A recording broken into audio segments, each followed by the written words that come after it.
Razlog ovog skupa, odnosno zbora, je samo jedan, a to je prelazak javnog preduzeća EPS u EPS akcionarsko društvo. I to nije ništa što nismo znali, to se već pokrenulo u decembru mesecu prošle godine. Ministarstvo je dalo nalog direktorima izvršnim EPS-a na čelu sa Tomaševićem da napravi dokumentaciju, odnosno da napravi novi statut tog novog preduzeća, i to je urađeno i prošlo nadzorni odbor i dobili su garancije od vlade, dobili su izveštaj iz vlade da je to u redu. I sve bi to bilo u redu da ministarstvo nije načinom na koji je odrađeno zadnjih 5 dana baca veliku sumnju da ministarstvo uopšte nema dobre namere, ni sa EPS-om, ni sa njenim radnicima. 2 dana pred nadzorni odbor stigao je novi materijal, stigao je novi statut od strane vlade, odbačen je već usvojeni statut i na silu je nadzorni odbor nateran da ga usvoji. U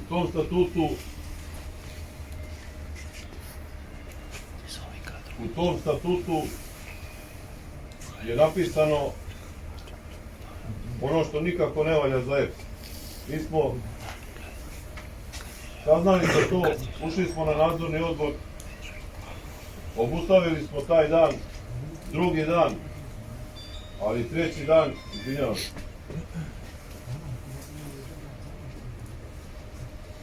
treći dan je usvojeno. Sva 3 dana smo imali pregovore sa vladom i sa ministarstvima. Mi smo imali naših 5 zamerki, 5 stavova koje su morali da se promene, koje smo tražili da se promene. U tim pregovorima, u ta 3 dana, uspeli smo 2 zahteva da ih nateramo da ih usvoje. Od tih 5 zahteva 2 su, da kažem, ključna. Jedan od tih je da EPS ne može da se bavi samo proizvodnjom struje, nego mora da se bavi i trgovinom, odnosno prodajom svoje struje. Taj su nam zahtev usvojili, a drugi ključni zahtev je da imovina EPS-a ne sme da bude predmet zaplene i otuđenja po bilo kojim dugovanjima i prema bilo kome. Taj zahtev nam nije usvojen.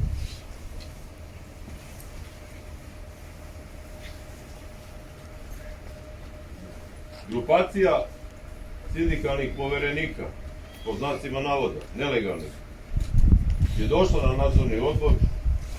Svi ste imali prilike da vidite na društvenim mrežama kako su tekli sva 3 odbora. Oni su dali vetar u leđa vladi. Vlada je jedva dočekala i uz veliki pritisak na nadzorni odbor, koga je bukvalno naterala da ga usvoji. Ti predstavnici sindikata na čelu sa Picijem, Krsmanovićima, Čolićem i ostalima su rekli da se oni slažu sa tim statutom. Mi smatramo da je taj statut poguban po radnike i smatramo da ovo preduzeće sa takvim statutom vrlo lako i vrlo brzo može da dođe do otuđenja u početku prerade metala, pomoćne mehanizacije i da će ostati samo kopovi, i to ne za dugo. Šta nam je činiti dalje kad je ovo već usvojeno? Moramo pratiti situaciju. Što se tiče štrajka, što se nas tiče, mi smo tu i prvi ćemo stati. Trenutna situacija za štrajk je nepovoljna po nas, verovatno su i oni iz vlade čekali ovaj moment da se deponije u Grenovcu napune, da struje ima za narednih 20 dana. Moramo pratiti situaciju i vidjeti kako da se ispravi ovo, a smatramo da može da se ispravi. Tako da, Goran Žarković će vam sada malo šire reći o svemu ovom. Ja vas pozdravljam sve. Vi ste obavešteni, mi smo dolazili u radionice, išli smo po terenu. Znate odlično o čemu se radi. Jedina novina je, što je rekao Bora, ja se ne bih vraćao na to, te sjednice nadzornog odbora i to ostalo ste slušali, gledali. Jedina novina, što kaže Bora, je to što mi imamo bojazan da će u narednom periodu oglušiti se o pomoćnu mehanizaciju, Kolubaru Metal, Kolubaru Preradu, i to je naša bojaznost najveća. Milan Đorđević s njegovim timom, kad smo bili na pregovorima, bio izričit i tražio je naše zahteve bez kojih mi nećemo da pristanemo. Bora je to objasnio, da se ne vraćam. Međutim, ministarstvo ogroman pritisak je izvršilo na nadzorni odbor EPS-a, gdje je predsjednik nadzornog odbora EPS-a, gospodin Despotović, profesor Despotović, nije htio da učestvuje u toj odluci, bio je uzdržan. Mi smo mu se zahvalili, ali ostatak nadzornog odbora koji se činjavao 4 čoveka, zaključno sa Despotovićem, su glasali za i faktički dali zeleno svjetlo da izađe predlog ministarstva na vladu Srbije. Dobio sam informacije, a i vidjeli ste i vi u medijima tamo da su oni već na vladi Srbije to prošlo i u službeni glasnik objavili. Ali ja lično mislim da mi možemo tu da se suprotstavimo i da usporimo to. Ako je od 2014. trajalo do sad, a sad resorna ministarka je bila izuzetno prema nama nekorektna u razgovorima, arogantna, slobodno smijem da kažem, jer je samo se vezala za neke datume i za neke dane i za MMF i ubrzano žurila to, a verovatno su žurili zato što su i doveli tu grupaciju ovih naših kolega sindikalaca. Oni ljudi nisu imali nikakve zahteve, ništa. Milan Đorđević je sa nama, ja sam bio deo tima tog i još naših 5 kolega, napravio te sve zahteve u konsultaciji, ne po našoj volji, nego jednostavno ono što treba Elektroprivredi Srbije da zaštiti radnike i to. Oni ljudi su se pojavili tu i aminovali prečutno i završili sa njima tu priču, jer jasno vam je sve ovo do sad aktivnosti njihove koje su bile i prema Robilani i sve ostalo. Između ostalog, zato se i drži račun i ostale njihove aktivnosti, ali o tome ćemo pričati drugom prilikom. Ja bih voleo sad tu im je kancelarija da izađu da kažu zbog čega su prepustili pomoćnu mehanizaciju ovdje našu, gdje se ja vama svima zahvaljujem, jer pomoćna mehanizacija imala sad na zadnjim izborima najbolji rezultat. Ova grupacija ovdje iz pomoćne mehanizacije na čelu sa mnom, gdje je Bora Lukić izabran za predsjednika sindikalne organizacije pomoćne mehanizacije. Znači, mi imamo moralnu obavezu prema vama, prema vašim porodicima i našim porodicima, i mi nećemo prepustiti ovo tek tako. Dovedeni smo na svršen čin, dobili smo predlog taj statuta, predlog koji je ministarstvo dalo za transformaciju preduzeća dan uoči nadzornog odbora. Kad oni nisu smatrali nas za ozbiljno, tad je Milan uzeo učešće u toj sednici i rekao šta je rekao, čuli ste svi, i to smo prolongirali. Posle toga se pojavila grupa ljudi, predvođena s ovim Kosmanovićima, gdje su oni u dogovoru sa njima to i prihvatili. Ja opet kažem, ako ima neko nije sporo, neka ode tamo, neka zakuca na vrata, neka izađu, neka kažu, neka pogledaju vas u oči, da vidimo zbog čega je to tako urađeno. Ali šta ćemo dalje? Dalje imamo još na 2-3 mjesta da održimo zborove i imamo vreme posle Uskrsa da se dogovorimo šta ćemo da radimo. Da li ćemo mi da pristupimo generalnom štrajku ili nećemo, to zavisi od nas i od nas koji ćemo vas da povedemo i od vas radnika koji treba da podržite. Ja lično mislim da dokle god postoji jedna mogućnost, mi treba da se suprotstavimo ovom činu, a ovaj čin je za nas nakaradna, pogotovo za pomoćnu mehanizaciju gdje smo mi ovdje, gdje živimo, radimo i svi zajedno prolazimo kroz ovo. Pomoćna mehanizacija je sad pokazala najveću ozbiljnost, dužno poštovanje kopova, ali pričali su svi da nema dobrih kopova jakih ako nema jake pomoći kolubane metale. Sad, ovo nekom ne odgovara, verovatno. Pričali smo i u radionici kad ste mi pominjali neke privatnike za kupovinu. Ja lično i dalje u to ne verujem.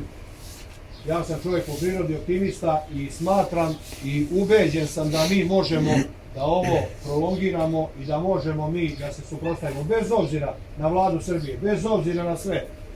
I Rio Tinto je tamo, došli su da rade eksproprijacije i ostalo, pa je se to malo prolongiralo.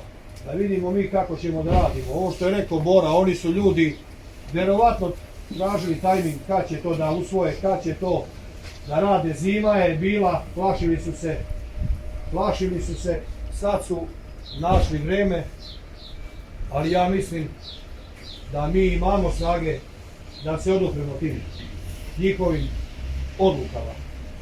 Pomoćna mehanizacija radi u kapacitetu svaki dan. Vidite koliko je naših kolega došlo. Nisu otišli jutros po dogovoru na utovar uglja. Došli su ovdje da čuju jer se tiče svih nas ovdje. Pomoćna mehanizacija je 2000 tona kopa dnevno uglja. Znači, radi, daje sve od sebe. Naše mašine su svud po kopovima. Ne može bager da radi bez naše mašine, ali ne mogu ni oni nas da otresu ovako, da kažem, izvinjavam se ako sam nešto rekao što ne treba, ali ne mogu. Znači, mi ćemo ovim zborom da završimo. Ja se vama izvinjavam, kiša je, mi smo mislili da odložimo ovo, međutim, dobro je, stalo je, još bi tu ljudi bilo jednostavno, vidjeli ste od jutros kako je vreme bilo. Za dalje, kažem vam opet, ovdje je naše raspoloženje. Mi nećemo posustati, nećemo se povući. Jer nismo se ni do sad povlačili. Sve što smo radili, radili smo u interesu radnika. Borili smo se protiv gospodina Grčića i njegovog tima. Prošlo je to, krenuli smo od nule da radimo. Bez dinara, bez ičeka, dolazili ste, pitali za rekreaciju, rehabilitaciju, za pomoć. Mi smo ovdje skupljali gore u kancelariji kod Dubravke i Katarine, ispustali dole u kancelariji ovima da nose. Oni sad ljudi rade za sebe, ali ja mislim da neće oni još dugo raditi za sebe. Jer ovo što su radili, što su aminovali, to treba da ih i sramota, a ne znam uopšte, ne idem tamo dalje ko u kancelariji, ja da znam da je neko sad ušao tamo i izveo ga napolje ovdje, bez obzira na kakav način. Neka kaže o čemu se radi. Ljudi, čuli ste o čemu se radi, ja nisam htio da dužim, već dva zbora smo imali, 2-3 dana smo imali zborove, pričao sam, sad je Bora ispričao, u kratkim crtama je to. Ja bi sad zamolio Milana Đorđević, predsjednika sindikata Elektroprivrede Srbije, da dođe ovdje, video sam da je došao, ako može da... Je tu Milan? Da se obrati. Da kažem, sad kad si ti već sve ispričao. Ljudi, ja ću samo da vas pozdravim. Šta da vam kažem, da vam poželim puno sreće u daljem radu i u životu. Da je dobro, nije dobro, da je moglo da bude gore, moglo da bude mnogo gore. Uspjeli smo da izvučemo, čini mi se, maksimum u ovom trenutku. I najvažnije za nas, ali već je to Bora rekao i Goran, da ne ponavljam, ali ajde u kratkim crtama, samo jednu rečenicu. kad sam preksinoć video u dnevnicima, na svim televizijama, onu trakicu koja ide tamo i kaže EPS je zvanično akcionarsko društvo, ali će se baviti delatnošću istom kao što se bavi do sada kad je bio javno preduzeće. Što znači da je potpuno besmisleno bilo preći u akcionarsko društvo, a mi smo uspjeli da u preambulu osnovne delatnosti ili pretežne delatnosti, kako se to po zakonu kaže, zadržimo trgovinu i sigurno snabdevanje. Sigurno snabdevanje, to je snabdevanje tarifnih potrošača, a tarifni potrošači smo mi, građani, koji su inače najveći potrošači u ovoj zemlji. I to je bio ključni član i ključni cilj. Sve ono ostalo što smo mi tamo stavili, jednu stvar koja je po meni jako važna, nismo uspjeli u ovoj fazi da zaštitimo imovinu, da u slučaju privatizacije ili bilo koje dalje promjene pravne forme zaštitimo imovinu i da ona ne može biti predmet otuđenja. Znači, ni jedan objekat, ni jedna zgrada, ni jedno vozilo, ništa. Ali ćemo to u nekoj narednoj fazi, znači mi nećemo odustati. I ja ću samo još dve rečenice da vam kažem, ne bih da se bavim bivšim sindikatom. Ako neko ne zna i ako nije čuo, mislim da i vrapci znaju u Lazarevcu, da sam ja Đokin koji je prodao distribuciju Srbije. Eto, to je Picijeva politika i to je politika druge strane. Meni je žao što je to tako. Sad se vidjelo ko je šta prodao. Bruka i sramota. Ovo je teška sramota. Doživjeli smo takvo šutiranje, takvo ponižavanje od vlade, da je to nevjerovatno. Doduše ne od cele vlade, Ana Brnabić me je uvažila maksimalno i na kraju smo sa njom uspjeli da izvučemo ovo što smo izvukli. Ali od gospođe Đedović smo doživjeli takve uvrede, takvo ponižavanje, da je to strašno. Ali ćemo vidjeti, ko se zadnji smije, najslednji se smije.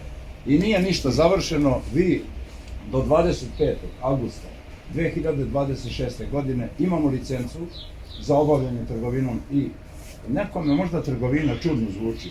Bez trgovine nema EPS. Trgovina je nešto što sve sadrži unutra. Mi smo do sada imali pretežnu delatnost samo trgovina električne energije, koja je podrazumevala proizvodnju i sve ostalo što prati. Znači, trgovina i sigurno snabdevanje je ključ. Naravno, proizvodnja. Štrajk, ovo što je Goran rekao, ljudi, ne da nije vreme za štrajk, nego bi bilo suludo. Onda bi vas gurnuli u propast. Ja vam to kažem kao stari sindikalac i iskusan. Zašto? 1.770.000 tona uglja na deponijama, plus na baržama oko pola miliona. 500 i nešto hiljada uveženog uglja. Tako da je to otprilike za neki malo rastegnuti raspored, skoro mjesec dana rada, bez i jedne buse proizvedenog uglja. Znači, štrajk treba čuvati. Ako se sjećate šta sam rekao, kad su zaustavili umirovljeni, kad su se igrali lažnog štrajka. Štrajk je institucija koja se čuva samo za, ne daj Bože, za radna mesta i za otuđenje preduzeća. Nemojmo da ga trošimo uludo, a nećemo odustati od njega. Moramo biti mudri i moramo pažljivo, strogo pažljivo meriti svaki naredni korak. Ko veruje u nas? Ako ne veruje, ja sam već viđeni penzioner, ovaj čovjek će preuzeti sindikat Kolubare i ova ekipa na čelu sa Nangurom Kopove. Ako budu htjeli da nastave ovo što ja radim, ako ne budu htjeli papir imate, lako ćete ih smijeniti. Ali u ovom trenutku raditi protiv, apsolutno protiv radnika Kolubare, to je strašno. Nisam ljut niti željan osvete. Prema drugoj strani, mene je sramota da ih pomenem. To je nevjerovatno šta su ljudi radili. Ovo treba da uđe u istoriju. Da vi vidite kakve su to face na nadzornom odboru. Ljudi moji, oni se smeju nama. Mi poginuli tamo, pocepali se robovi, pričajući, boreći se za nešto što znamo da je istina i da je pravda. Pa šta da vam kažem, to govori o njima, ne govori o nama. Nema ih, nešto ih ne vidim da su se rašetali ovih dana po televiziji. Nema ih više na gemu da kažu, evo, ovi na Kopovi su većina, znate, oni rade po zakonu, ali eto, nama se tako može. Ste zaboravili da je priča pre godinu i po dana? Kad su hajdučki išli po Srbiji sa pištoljima i puškama. Kad je Grčić naredio da se meni polome ruke i noge, da mi se kidnapuje dete i tako dalje i tako dalje. Ljudi, ja sam to sve javno izgovorio, ako ima priliku da gledam i sajte. Strašne su stvari bile neponovivost. Opasnosti nema što se tiče prodaje Kolubare za sada. To je ono što mi znamo. Ali, koga su jednom zmije jedale, on mora da se plaća. Ljudi, ne smemo dozvoliti da se proda EPS, to je Kolubara je najvažnije. Znači, ako to dozvolimo, znate šta sledi, nema radnih mjesta. Još jednu stvar i završavam. Akcije. Molim. Vidim da se ovih dana u javnosti i vidim radnici me zovu na minute, zovu, znaš, a kad će akcije? Kad budeš uzeo akcije, majstore, tad si prodao radno mjesto. I prodao si preduzeće. Podela besplatnih akcija je prva faza privatizacije. Znači, vrednost akcije, u vrednosti od 15% ovog preduzeća stoji u svačijem dosijevu, ljudi. U svačijem dosijevu u Boroševcu stoje upisane vaše akcije. Ali, znači, moj vam je savjet, nikako akcije. Akcije su varljiva stvar, ako uzmete akcije, to je gotovo, načeto preduzeće. Preduzeće, akcionarsko društvo, zatvorenog tipa, u 100% vlasništvu države, pije vodu. Sve ostalo, po nama, ne pije vodu. Evo, ja vas pozdravljam još jednom toliko ljudi od mene. Pratit ćemo sve, tu ste vi, tu smo mi. Šta da vam kažem, ljudi? Nije lako, verujte mi nama. Ne kukamo. Mi smo se 2 godine dovijali, jebi ga, vozili smo se privatnim kolima, mučili, išli, daj ovo, daj ono. Onda se jedina zamerka, Boga, što je nama Tomašević dao kola? A ne možemo ljudi peške. Ljudi nemamo mi, ja nemam 100.000 platu ja. Ne možemo da izdržimo, potrošili smo novac sav, dali smo na advokate više od 15.000 eura, da bi isterali ovu stvar. Verujte nam ako hoćete, ne možete da verujete, šta da vam kažem, ljudi. To je tako, više se puta pita. Evo, ja sam posljednju platu izašao 102.000. Moja penzija daleko veća. Ali neću da izdam nikoga, rekao sam, Gorane, ostajem sa vama da ovo završimo, da pokušamo da spasimo ovo preduzeće. Lako ću ja otići u penziju, ja živim u Boroševcu, svi me znate. Neću nikoga podati. Ali, molim vas, čuvajte jedni drugi. To je najvažnije, ljudi. I nemojte da se zamerate ako neko kaže pici je bolji. Okej, podavčite ga po ramenu, zagrlite ga, vi ste kolege, ljudi. I svi smo kolege, znači nemojmo to da dozvolimo. Nema potrebe. A vreme i onaj gore su sudije. Bog je sudija, ljudi, svima. Hvala vam najlepše.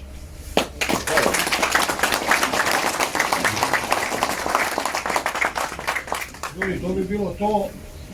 Mi ćemo skupiti 3-4 čovjeka, 5 iz ove grupacije, iz pomoćne mehanizacije i na kraju ovih svih zborova, krajem nedelje kad završimo pre velikog petka, posle toga ćemo sesti i doneti odluke šta ćemo dalje da radimo.